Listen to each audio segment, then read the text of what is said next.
This guy believes that he can make 10 million naira every month from turning plastics into bricks.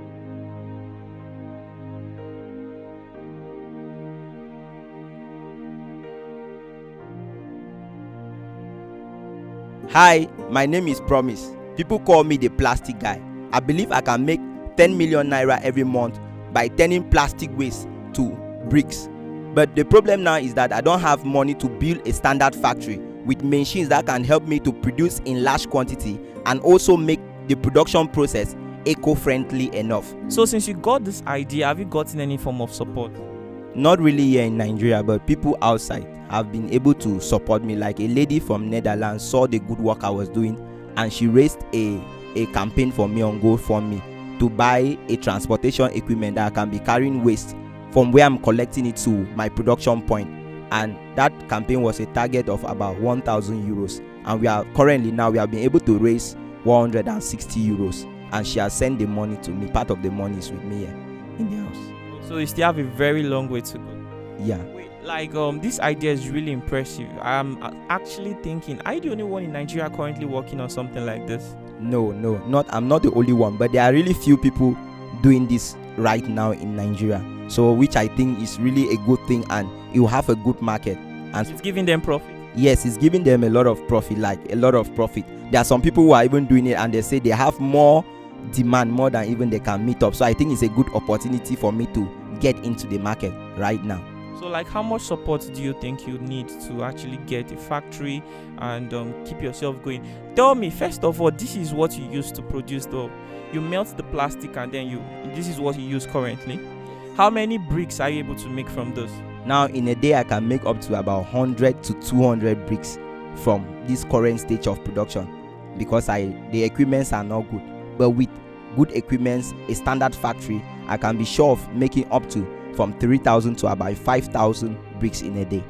And that will give you a lot of money. Yes, it's going to give me a lot of money, and it's also going to make my customers very happy, because when you demand something and it stays for so long, even you are feeling uncomfortable. But if I can get supply their products very fast, I know I'm going to make them proud.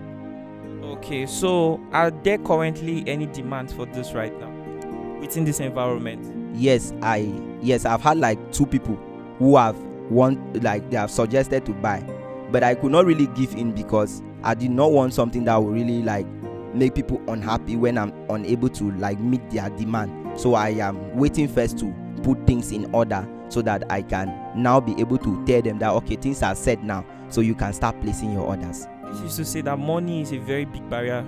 Yes, actually money now is a big barrier, because had it been I had the money, I could have set the factory and everything will be moving perfectly. Like how much? So I'm needing 10 to 15 million naira to buy machines. I need machines like a shredder, an extruder, and a compressor.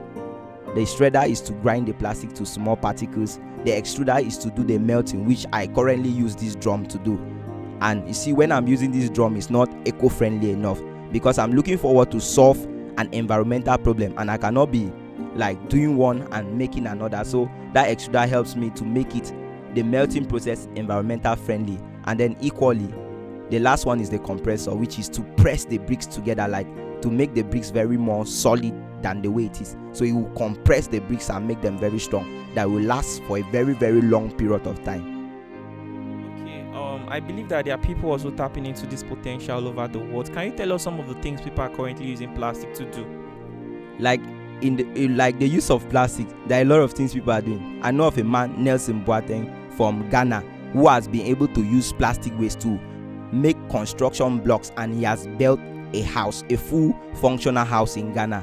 I know of also another company in Colombia, Concepto Plastic, which use plastic to make Lego bricks, and they build houses. So I also know of a lady in Ghana who makes bricks like these ones, also from plastics. And I know of a British company like British Recyclers.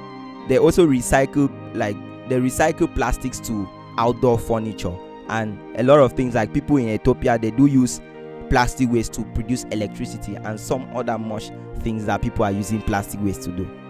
Oh, this is really impressive. In the mind of an average person, this is just a waste, you kick it out But in the mind of this guy, this is something that will make him a multi-millionaire in this life. So I'm only hoping that you get the support you're actually talking about, and I hope you don't disappoint us. So Like the passion that I have for the environment, if people who have been following me like on Facebook and seeing what I'm doing, they'll tell you for sure that this guy is passionate. Because a normal person, I'm not sure would do this. I'm a university student and I go to dump sites to extract plastic, and it's very like disgraceful. I don't think any normal person, like some other person, will easily do it like that, but I do it and I'm very happy about it. So I think I can make people proud with my work. he's very passionate. No wonder everybody calls him the plastic guy. Okay, so what's your name on Facebook? My name on Facebook is Sue Promise, and Promise, just Promise. There are a lot of people with that name. Sue Promise. That's SUH, then Promise in bracket. You easily know that I'm the one because in bracket you see the plastic guy. There's no other person on Facebook bearing that name. I'm the only person.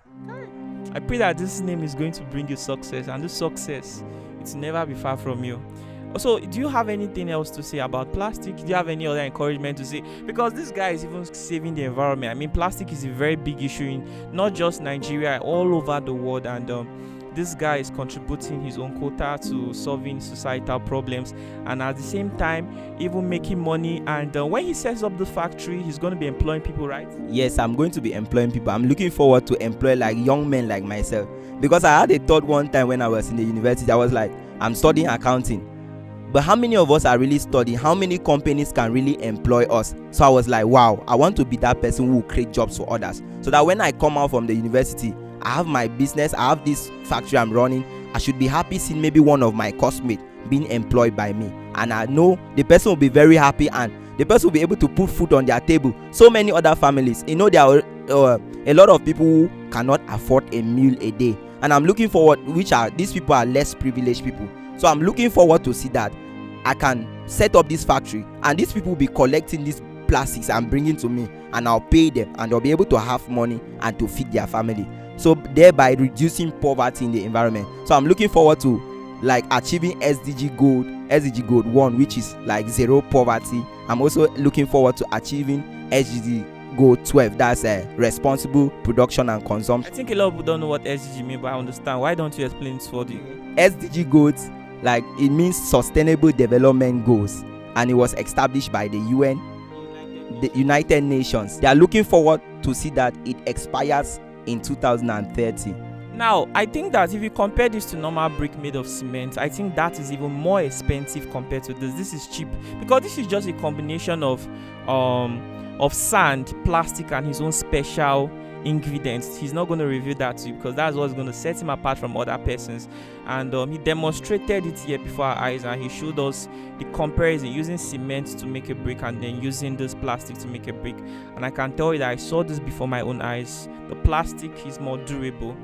Right now I'm just not too satisfied. I'm trying to satisfy my curiosity. How are you going to spend 10 million naira to set up a factory?